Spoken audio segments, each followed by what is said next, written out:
ख़वातीन हज़रात अस्सलाम वालेकुम। रात का कोई 1 बज रहा है और सारा निज़ाम उलट पुलट हुआ है। एक टांग दुबई में, एक टांग कनाडा में, और फ़िलहाल जो ट्रांजिशन पीरियड है, I it's really difficult. But क्या है, जो है सो है। अब मेरा एक सप्लायर है दुबई में, इंतज़ार कर रहा हूँ उसका। है भी संडे, और कुछ ऑर्डर वगैरह प्लेस करने थे उसको मुझे, और 2 दिन से वो रिस्पॉन्ड नहीं करा। तो अब इंतज़ार कर रहा हूँ कि वहाँ पे तकरीबन कोई 11-12 बज जाएँ तो मैं इसको कॉल करूँ। Anyways, the good thing is के बहुत डेडिकेटेड किस्म के व्यूवर्स हैं। मेरे जितने भी हैं, बहुत कम है लेकिन जितने भी हैं वो डेडिकेटेड से हैं। मुझे एक ईमेल आई है जो 2020 में मैंने कोई एक वीडियो वगैरह बनाई थी और उसके अंदर कुछ डोमेन्स के बारे में बताया था कि डोमेन जो है आपको कहाँ से लेनी चाहिए। पहले मैं अपने जो टॉपिक है आज का उसके ऊपर हम बाद में बात करते हैं, पहले मैं उस भाई को जवाब दे दूँ। मैंने बोला यार जितने भी मुझे क्वेश्चंस आते हैं मैं कोशिश कर रहा हूँ कि उसका वीडियो फॉर्मेट में जवाब दूँ ताकि जो दूसरे लोग हैं वो भी उससे जो है वो फ़ायदा ले सकें। मैंने देखें, मैंने डिस्क्लेमर भी साथ में दिया था उस टाइम के ऊपर कि मैं जो भी आपको होस्टिंग सर्विस या डोमेन के डोमेन आपको कहाँ से लेना चाहिए, जो भी आपको रेकमेंड करता हूँ तो अपने बेस्ट नॉलेज के मुताबिक करता हूँ, और मेरा उसमें कोई ज़ाती उसमें आई मीन बेनिफिट नहीं होता है, कोई मफाद नहीं होता है। मरकारिया के बारे में आपका सवाल था, मुझे याद नहीं आ रहा आपका नाम। ईमेल आई हुई थी आपकी। देखें, मरकारिया हो या साइट ग्राउंड हो या कोई भी दूसरी कंपनी हो, जिससे भी आप डोमेन लेंगे ना तो वो डोमेन बेचते वक्त पहले साल में आपको ऐसी ऑफ़र देंगे कि जिसमें आपको लगेगा कि ये तो बहुत ज़बरदस्त ऑफ़र है। वो पहले साल हमेशा होती है। फिर उसके बाद जैसे जैसे उनकी रिन्यूअल आती रहती है तो फिर उसके चार्जेस बढ़ते रहते हैं। ओवरऑल जो डोमेन के चार्जेस हैं ओवरऑल मतलब ऑल ओवर द वर्ल्ड वो बढ़ गए हैं। मैंने डोमेन लेना शुरू की थी कोई मेरे ख्याल से $9-9.5 की, और मैं $21 एक डोमेन के पे कर रहा हूँ। मेरे पास कोई 7 या 8 डोमेन्स हैं। आप जहाँ कहीं पर भी जाएंगे आपको डोमेन की प्राइस तकरीबन $20 के आसपास ही मिलेगी। मरकारिया कोई स्पेशली अलग थलग जो है ना अपने प्राइसेस लेकर नहीं चल रहा जो दूसरे सर्विस प्रोवाइडर हैं। अगर आपको लगता है कि मरकारिया नहीं आपको सही प्राइस दे रहा तो आप मरकारिया से हटा के किसी दूसरी जगह पे चले जाएं। मेरा कंसर्न उस टाइम के ऊपर ये था कि आप GoDaddy के पास बिल्कुल भी ना जाएं, क्योंकि ये लोग बहुत बड़े चोर हैं। अगर आपकी कोई डोमेन ऐसी है जो कि अवेलेबल है और आपने GoDaddy के सर्च में मार दिया ना, उस टाइम अगर आपने परचेज़ नहीं की तो, और आपने अगर 15-20 या 1 घंटे के बाद जब अगर उस डोमेन को देखेंगे तो वो GoDaddy खुद ही लेके उड़ा हुआ होगा और फिर वो आपसे मुँह महंगे पैसे लेगा। मेरा ये कंसर्न था उस टाइम के ऊपर, और मैंने आपको बताया था कि जो मरकारिया है वो सही है। अब मरकारिया की देखें, मेरे .pk की 2 डोमेन्स हैं, ठीक है। मरकारिया के पास .pk की मेरी 2 डोमेन्स हैं और मैंने .com.pk और .pk दोनों ली हुई हैं, तो मेरे पास इन एक्चुअल 4 डोमेन्स हैं। आपको पता है वो मुझे मरकारिया कितना चार्ज करता है साल इसका 2 साल का? आई थिंक दैट इज़ $80 वो मुझे एक डोमेन का चार्ज करता है .pk का फॉर एग्जांपल।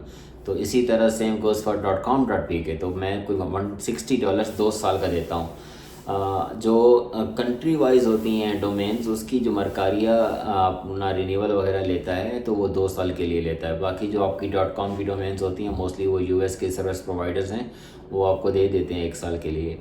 लेकिन इसका मतलब ये हरगिज़ नहीं है कि जो डोमेन आपने 1 साल में ली है तो वो उसी के ऊपर ही रहेगी। अब अगर आपको अच्छी प्राइस मिल रही है आप 5 साल के लिए एक साथ ले लें। अगर आपके पास पैसे अगर नहीं है तो हो सकता है वो कंपनी अगले साल वो चढ़ाए।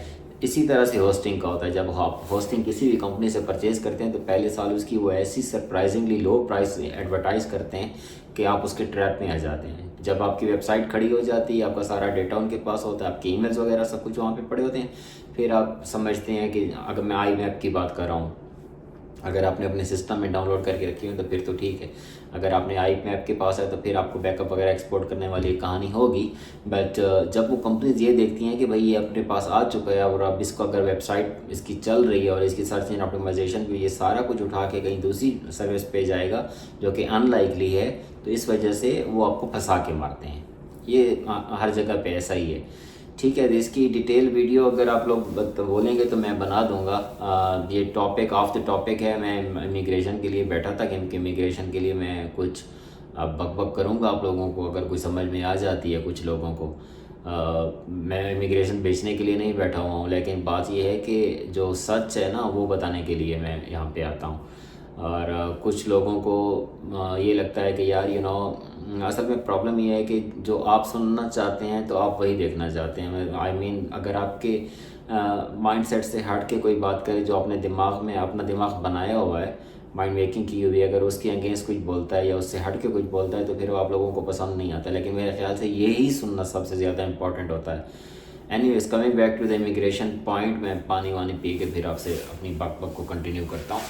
अच्छा जी, तो ये प्लेलिस्ट चल रही है कैनेडियन इमिग्रेशन के हवाले से, और मेरी बातचीत उन लोगों के लिए है कि जिन लोगों के पास आई मीन जिनकी इमिग्रेशन मुश्किल हो चुकी है। ज़ेर बहस वो लोग नहीं हैं कि जो डॉक्टर्स हैं, इंजीनियर्स हैं, नर्सेज हैं और सही एज में हैं, लाइक 30s में या मतलब 35 से नीचे हैं, तो उन लोगों के पॉइंट्स तो हैं भी और वो लोग हाईली इन डिमांड भी हैं, तो उन लोगों की अभी भी इमिग्रेशन हो सकती है, जबकि बहुत ज़्यादा राइट हुई है इमिग्रेशन। मेरा वीडियोस बनाने का, ये प्लेलिस्ट शुरू करने का मकसद वो लोग हैं कि जिन लोगों के पॉइंट्स वगैरह का मसला और पॉइंट्स नहीं बनते। देखें, बात ये नहीं है कि आप सिर्फ और सिर्फ स्किल्ड इमिग्रेशन के पीछे पड़े ना, और अगर आपको कंसल्टेंट ने बोल दिया कि आपके पॉइंट्स नहीं बनते तो आप उसको गिव अप कर दें और उसको छोड़ दें। मैंने लास्ट वीडियो में भी आपको बताया था कि अगर आप सही डायरेक्शन में मूव करते हैं, नो मैटर कितना भी आपको चलना पड़े, आपके लिए मंजर आएगी। ये एक फितरत का कानून है, ये एक नेचर का लॉ है, ठीक है जी। तो मेरी बात उन लोगों के लिए है कि जिन लोगों के एलिजिबिलिटी के इश्यूज़ हैं और जिन लोगों के पॉइंट्स वगैरह का मसला है कि वो उनको प्रॉपर पॉइंट्स वो सिक्योर नहीं कर सकते इमिग्रेशन के लिए। तो बात बहुत सीधी सी है कि अगर एक तरह से जो एक स्ट्रीम है वो अगर आपके लिए काम नहीं करी तो आप दूसरी स्ट्रीम के बारे में सोचना शुरू करें। दूसरी स्ट्रीम के बारे में जब आप सोचेंगे तो थोड़ी सी कि अगर आपको एंड ऑफ द टनल कोई लाइट नज़र आती है तो फिर आपने चलना शुरू करना है, राइट। ऐसा नहीं है कि मतलब आपने अंधेरे में चलना शुरू कर दिया है और आपको पता ही नहीं है कि एंड ऑफ द टनल कोई लाइट नज़र आ रही है या नहीं आ रही। तो अगर आपको एंड ऑफ द टनल कोई लाइट नज़र आती है, मैं इसके अंदर डिफरेंट जो है वो स्ट्रीम्स और डिफरेंट प्रोग्राम्स जो है आप लोगों से डिस्कस करूँगा। हो सकता है आप लोगों को end of the tunnel light नज़र आए और फिर आप उस डायरेक्शन में मूव करना शुरू करें। अगर आपको end of the tunnel light नज़र नहीं आ रही तो बिल्कुल भी अंधेरे में चलने की ज़रूरत नहीं है। मैंने यहाँ आने से पहले दुबई में ही एक वीडियो जो है गाड़ी में बैठे हुए मैंने रिकॉर्ड की थी, क्योंकि उस टाइम के ऊपर मेरे पास वो इन्फॉर्मेशन बहुत फ्रेश थी और मैंने सारे के सारे पॉइंट्स तकरीबन उस वीडियो के अंदर कवर किए थे। वजह ये थी कि मेरे एक फ्रेंड हैं जो कि 50 के ऊपर है, ठीक है जी। तो 50 के ऊपर वाला बंदा कैसे इमिग्रेट करेगा, ऐसे एज स्किल्ड इमिग्रेट नहीं कर सकता है ना, उसके पॉइंट्स वगैरह नहीं है। तो उनके लिए मैं रास्ता देख रहा था कि कौन सा रास्ता उनके लिए बेस्ट हो सकता है। जिस प्रोविंस में मैं रहता हूँ अल्बर्टा में, मैं सेम चीज़ को रिपीट कर रहा हूँ कि यहाँ पर फिर कुछ अपॉर्चुनिटी है। देखें, बात यह है कि जो कुछ नज़र आ रहा होता है ना सामने, कभी कुछ सामने बहुत मुश्किल नज़र आ रहा होता है लेकिन इन एक्चुअल वो उतना मुश्किल होता नहीं अगर आप उसको अटैम्प्ट करते हैं। और कभी कोई चीज़ बहुत आसान नज़र आ रही थी, जब आप उसको करना शुरू करते हैं तो वो बहुत ज़्यादा मुश्किल होती है, क्योंकि हमारी जो मैथ होता है या हमारी जो उसकी कैलकुलेशन होती है, जो एजम्पशंस होती हैं वो सही नहीं होती, वो रॉन्ग होती हैं। अगर मैं आप लोगों को ये बोलूँ कि वो लोग जो 50+ हैं वो भी अभी तक जो है ना यहाँ पर इमिग्रेट कर सकते हैं, तो शायद आपको ये बात समझ में ना आए, लेकिन इनफैक्ट ऐसा है। यहाँ पर अल्बर्टा में एक स्ट्रीम है जो रूरल एरियाज़ में बिजनेसेस को सपोर्ट करती है, गवर्नमेंट ऑफ अल्बर्टा उसको। वो ये डायरेक्ट परमानेंट रेजिडेंसी नहीं है लेकिन ये वर्क परमिट है, क्लोज वर्क परमिट है। वो आपका अपना ही बिजनेस होगा, उसी का वर्क परमिट है। उसके ऊपर आपने 1 साल काटना है और 1 साल काटने के बाद आप गवर्नमेंट ऑफ अल्बर्टा को अपनी परमानेंट रेजिडेंसी जो है ना वो अप्लाई कर सकते हैं। तो वो आपको PNP की जो प्रोविंशियल नॉमिनेशन सर्टिफिकेट होता है वो इशू करेंगे। वो इशू कर लेते हैं तो उसके तो 600 पॉइंट्स हैं और कट ऑफ क्या होता है, 400 होता है, 450 होता है, 450 होता है, 500 तक भी चला जाए, 550, 600 भी आ जाए तो 600 पॉइंट्स तो सिर्फ उसके हैं। आइट्स वगैरह कर लेंगे आप, कुछ ना कुछ पॉइंट्स आपके वहाँ से भी निकल आएंगे, कुछ आपके जो लैंग्वेज के पॉइंट्स हैं वहाँ से भी निकल आएंगे। तो वो PNP आराम से जो है ना आपकी परमानेंट रेजिडेंसी उस सूरत में हो सकती है। अब बात ये है, आप लोग कहेंगे कि यार इतने बड़े फंड्स कहाँ से आएंगे। ऑनेस्टली ऐसा नहीं होता है। फंड्स का सीन ये होता है कि ये आपको पेपर पे दिखाने होते हैं। फंड्स का ये मतलब नहीं है कि अगर यहाँ पर मिसाल के तौर पे कोई एक बिज़नेस अगर आप परचेज़ करते हैं फॉर एग्ज़ाम्पल, तो उसके लिए तो आपको डेफिनेटली उस बंदा जो भी आपका जो सेलर है उसको आपने पे करना होगा।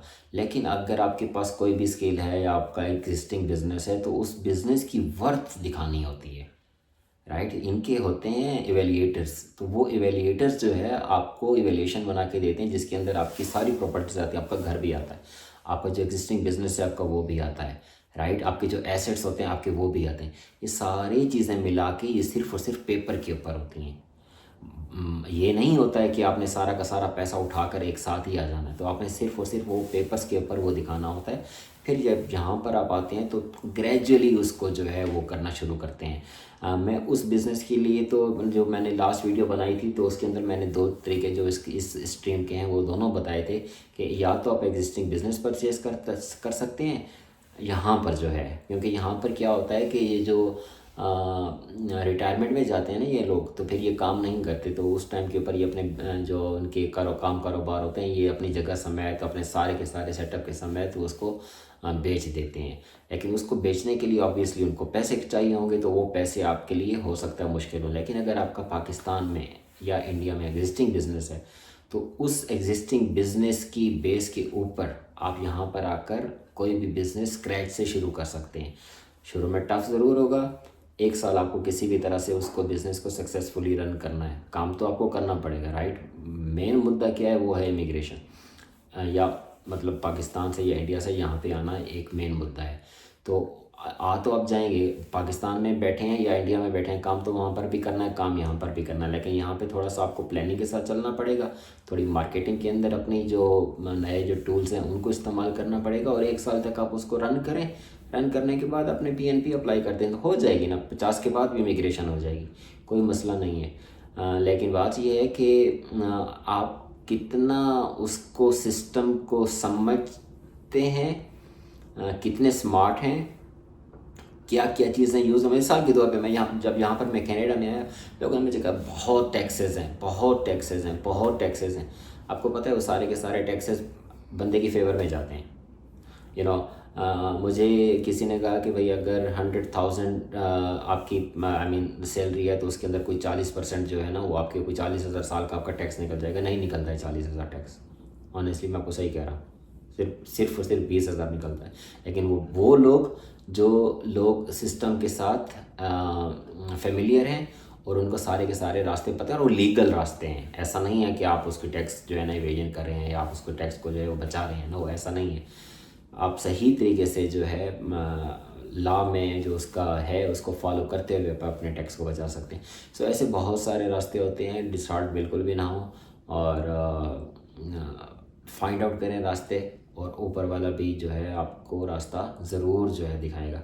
ये आपने ज़रूर देखना है, आपको इतना स्मार्ट होना चाहिए कि end of the tunnel light नज़र आ रही है या नहीं आ रही, आ रही है तो फिर आप जितना भी अंधेरे में मूव करना है आपको आप करें, क्योंकि एक टाइम के ऊपर आपको लाइट ज़रूर जो नज़र आ रही है आप ज़रूर वो उस अंधेरे से निकलेंगे। तो ये एक छोटी सी गुजारिश थी कि 50 के बाद भी लोग इमिग्रेट कर सकते हैं।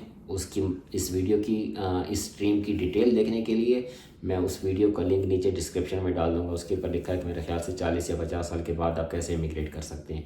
ये परमानेंट रेजिडेंसी नहीं है, लेकिन ये परमानेंट रेजिडेंसी के करीब तरीन का एक प्रोग्राम है। और जो भी आपका काम कारोबार है आप जहाँ पर भी कर रहे हैं उसके अंदर ना कोई ये शर्त है कि आपको बहुत ज़्यादा हाईली क्वालिफाइड होना है या बहुत ज़्यादा आपको इंग्लिश लैंग्वेज का स्कोर करना है। बस जो आपकी वर्थ है आपने उसको देखना है कि उस वर्थ के अंदर रहते हुए आपने इनको अपना बिजनेस प्लान सबमिट करना है।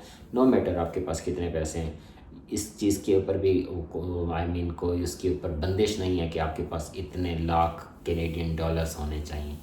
आपका बिज़नेस प्लान स्ट्रॉन्ग होना चाहिए, शुरू के जो एक्सपेंसेस हैं आपके पास वो होने चाहिए। अगर आप सर्विसेज के बिज़नेस में हैं तो सर्विसेज के बिज़नेस में तो और अच्छा है कि आपको कुछ भी नहीं चाहिए होता है, थोड़ी बहुत मशीनरी वगैरह चाहिए होती है और आपको एक जगह चाहिए होती है। तो यहाँ पर तो जो क्या कहते हैं कारोबार है वो घर के ऊपर भी रजिस्टर हो जाता है, पाकिस्तान में भी हो जाता है, दुबई में नहीं होता।